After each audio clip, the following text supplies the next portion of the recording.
All right, welcome back. Let me pick up this conversation where we left off. For a vast majority of people at home watching today, there are only 2-3 questions. Income tax ka kya hona hai? All right. What will happen to the Sensex? Because there will be an investment in a stock market which we all lose or benefit from depending on what takes place.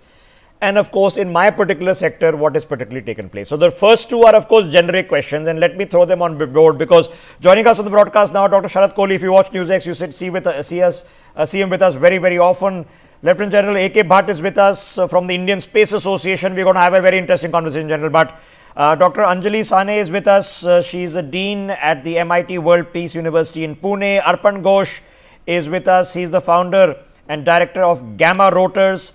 Tarun Garg, partner in Deloitte, is with us, and Bhavnesh Kothari, founder and CEO of Property First, with us. Let me start with Dr. Kohli. Dr. Kohli, the two sort of generalized questions: taxes and markets. What's your best guess? Good morning, Rishabh. Good morning to my fellow panelists and, of course, the NewsX viewers on this budget day morning.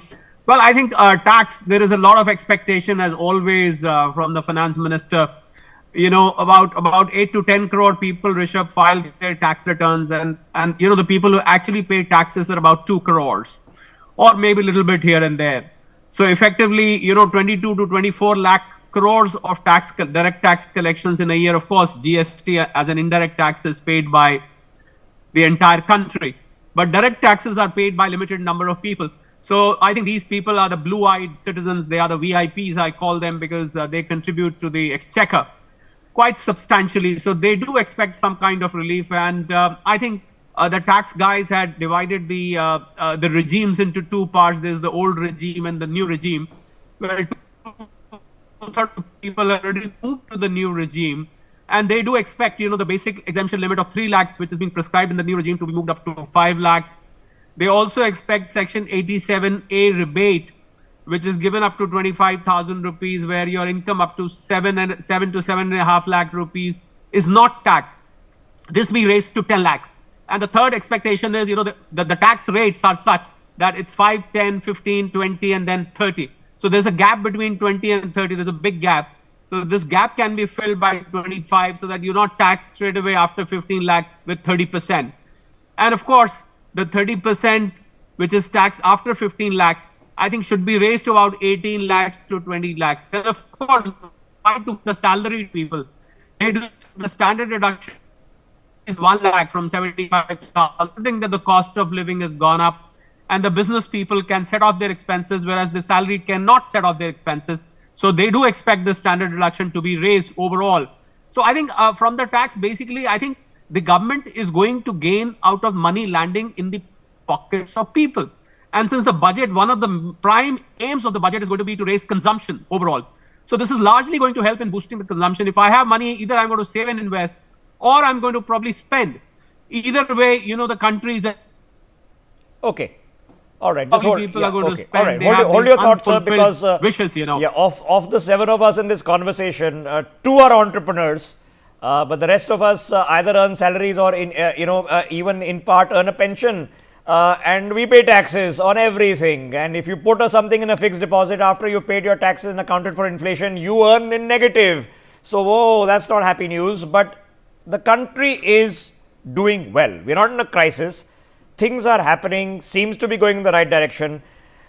But how do we look after each other while we're going in the right direction? Let me get Dr. Anjali into this conversation. Dr. Anjali, 2 basic questions. Everybody wants to know, what's your best guess? Can something other than an incremental, frustratingly slow change ever happen in direct taxes?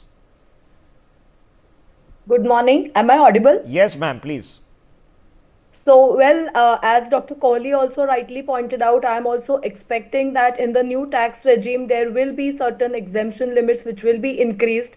2 things here to be emphasized. One, as a academician also, I would like to emphasize here that we are expecting a lot from the budget, especially in terms of taxes as well as in terms of the expenditure on the higher education sector.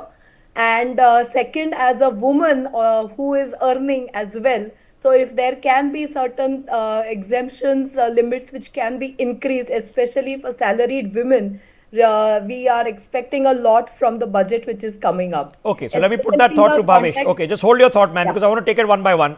Let me put that thought to Bhavesh. Bhavesh, what is actually possible? Because what we see and incremental changes have happened last year, they've happened 3 years before that, right?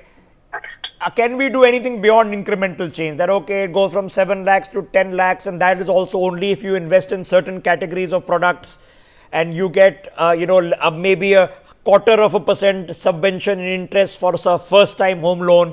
We're talking about small changes here and there. Can government do something bolder than that? Is it possible? And Parth, we need that right now. Real estate is what builds wealth for most of us, our parents, for us. If we are getting wealthier, it's only by real estate mostly, right? Yeah. If people do not invest in real estate, they're not going to get wealthy. And the next generation, the generation which is 25, 30, needs to understand that investing in real estate will make them wealthier in next 10 to 15 years, and government needs to give impetus so that the limit needs to increase from 2 lakh to 5 lakh, the tax rebate limit. The interest rates needs to go down separately from housing loans. When the inflation is rising to great limits, government always increases the interest rates, and that increases the home loan interest rates, which is not good.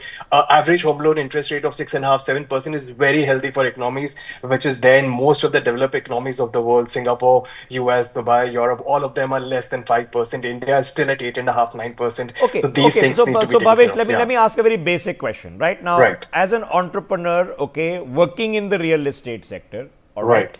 you will have employees.